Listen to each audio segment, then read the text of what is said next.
على الآيات والذكر وفي فيض من العطر هنا رمضان مدرسة تنير مآثر الفكر على الآيات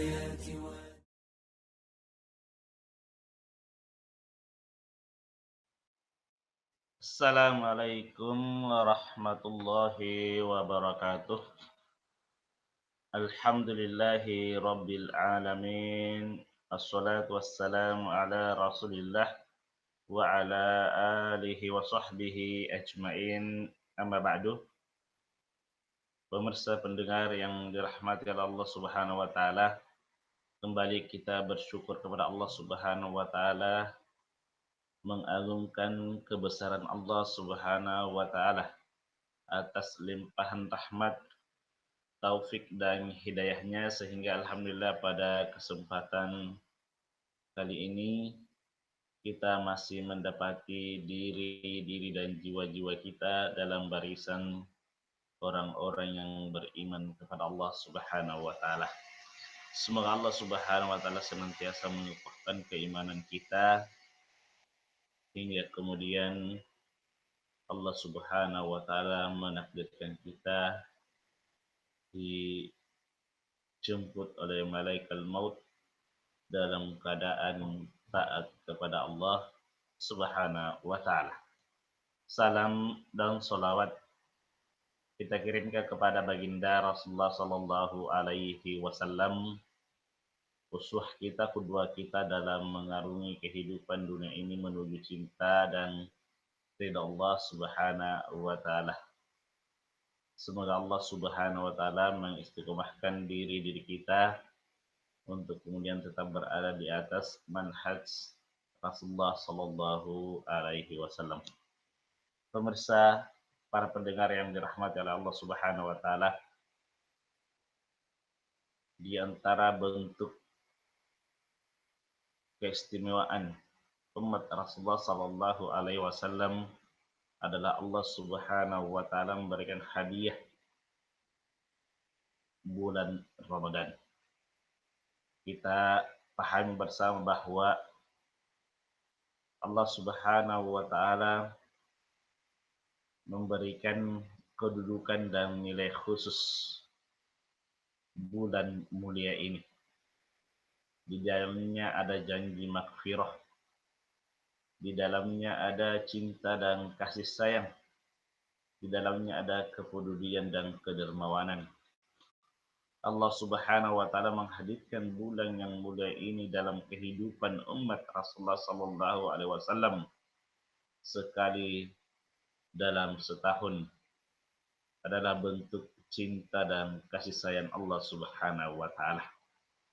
Umur yang berbilang pendek, ya, 60 hingga 70 tahun, ya, dibanding dengan umur umat-umat terdahulu yang begitu panjang.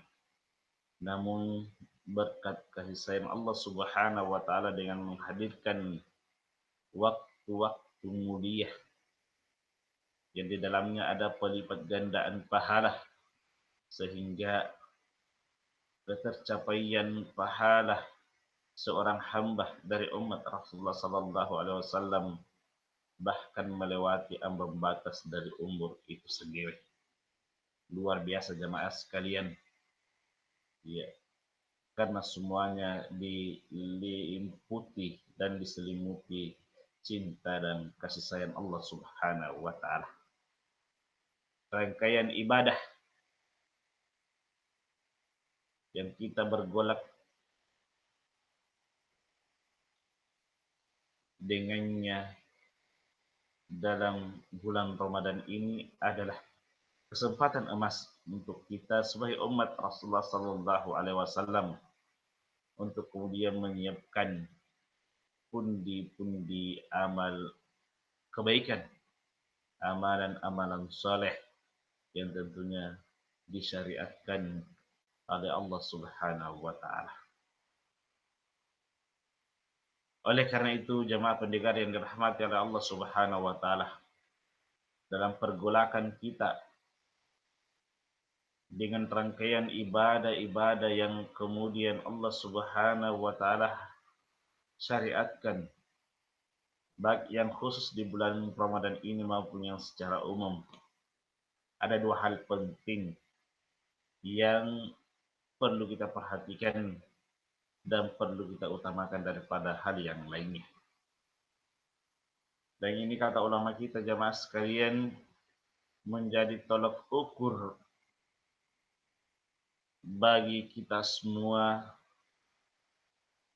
dalam menilai kualitas amalan-amalan soleh yang kita lakukan, untuk mengukur kualitas ibadah-ibadah yang kita persembahkan kepada Allah Subhanahu wa taala. Dua hal ini jemaah pendengar yang dirahmati oleh Allah Subhanahu wa taala menjadi alat timbang bagi setiap kita umat Rasulullah sallallahu alaihi wasallam untuk mengevaluasi segala bentuk aktivitas ibadah kita kepada Allah Subhanahu wa taala. Apakah amalannya diterima oleh Allah atau sebaliknya ditolak, tidak dianggap oleh Allah Subhanahu wa taala. Kita sadari diterima atau ditolaknya ibadah seorang hamba adalah rahasia mutlak dari Allah Subhanahu wa taala. Allah Subhanahu wa taala akan menampakkan itu semua hanya di hari pembalasan.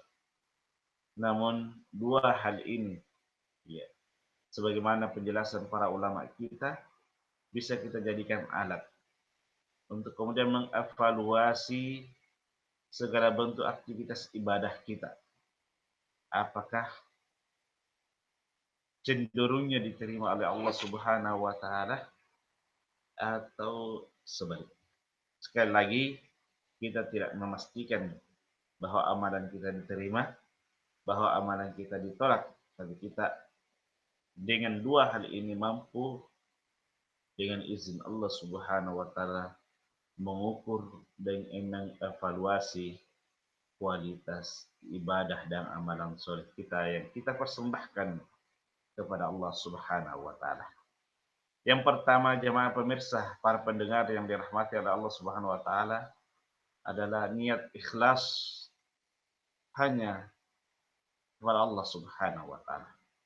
Amalan-amalan soleh yang kita lakukan, ibadah-ibadah yang Allah syariatkan,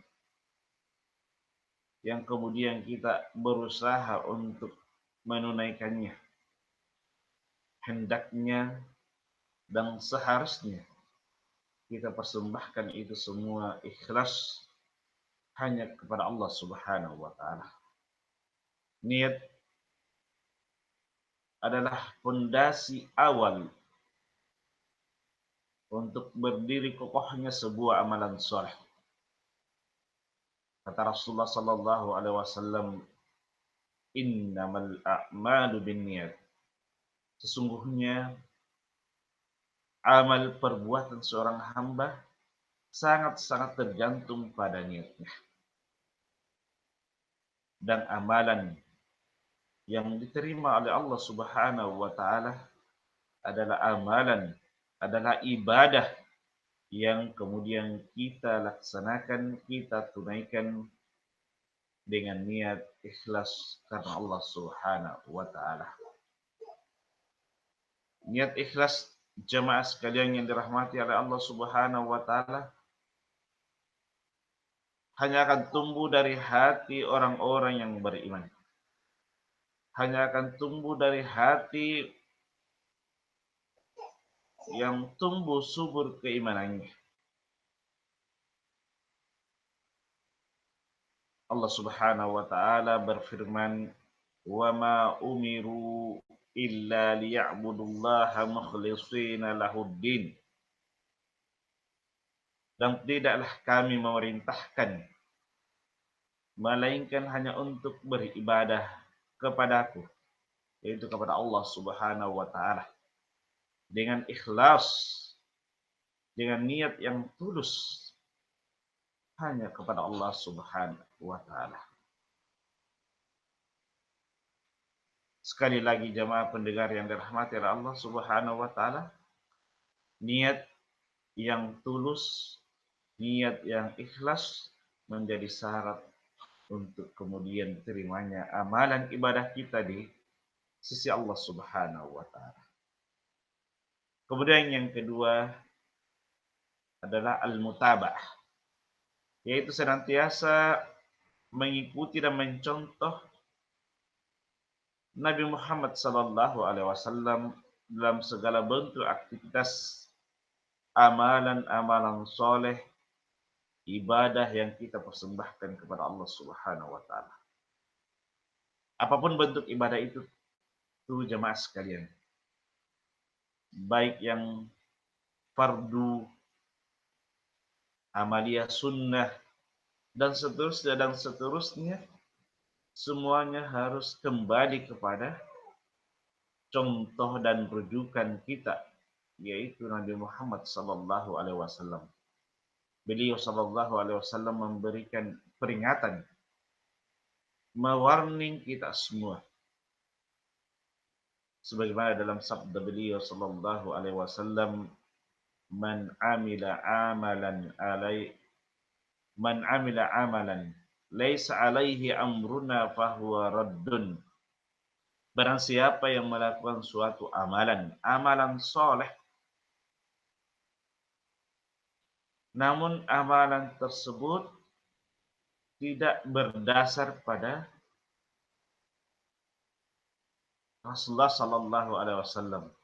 Tidak ada perintahnya dalam Al-Quran, tidak ada perintahnya dari Rasulullah SAW, tidak ada contoh dari beliau sallallahu alaihi wasallam, fahuwa raddun, maka amalan-amalan tersebut adalah amalan-amalan yang tidak diakui oleh Allah Subhanahu wa taala. Semua hanya berjalan dalam bentuk aktivitas amalan, namun tak ada pahala yang bisa kita harapkan dari Allah Subhanahu wa taala. Maka mutaba'atul Rasul jamaah sekalian, menjadikan Rasulullah sallallahu alaihi wasallam sebagai rujukan, sebagai tuntunan kita dalam beribadah, dalam melakukan amal soleh adalah sebuah keniscayaan, sebuah keharusan, sehingga amalan-amalan kita diakui dan diterima oleh Allah Subhanahu wa taala. Jemaah pendengar yang dirahmati oleh Allah Subhanahu wa taala, dua hal ini yang disebutkan oleh ulama kita sebagai tolok ukur untuk kemudian menimbang bagaimana kualitas ibadah, kualitas amalan soleh yang kita lakukan dalam rangka penghambaan diri kita kepada Allah Subhanahu wa taala. Dua hal ini jamaah sekalian ibarat dua mata uang yang tidak akan terpisahkan satu dengan yang lainnya.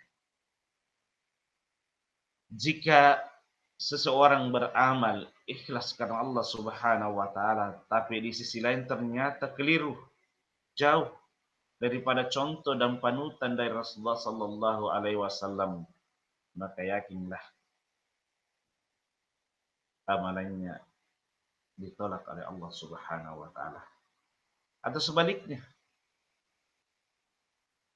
amalan tersebut luar biasa, mengikuti contoh dan sunnah Rasulullah sallallahu alaihi wasallam. Namun ternyata di sisi lain, niatnya rusak. Niatnya bukan karena Allah.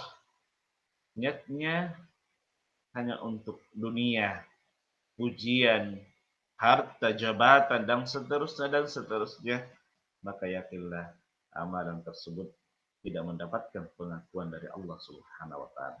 Apatah lagi jamaah sekalian, yang lebih parah, dia beramal bukan karena Allah, kemudian amalannya tidak sesuai dengan contoh dari Rasulullah SAW, maka lebih-lebih tertolak di sisi Allah Subhanahu wa taala. Maka dengan demikian jemaah sekalian, dalam beramal,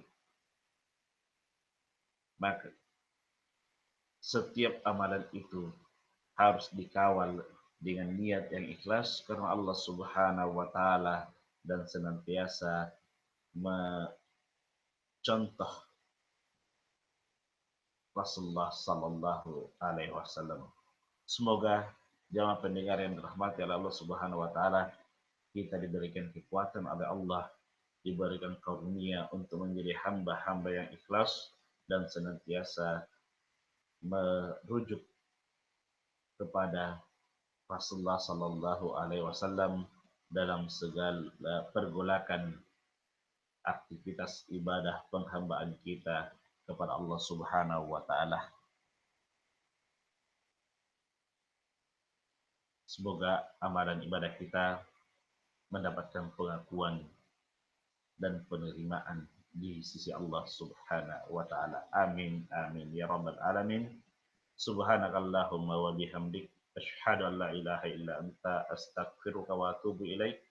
Assalamualaikum warahmatullahi wabarakatuh. على الآيات والذكر وفي فيض من العطر هنا رمضان مدرسة تنير مآثر الفكر على الآيات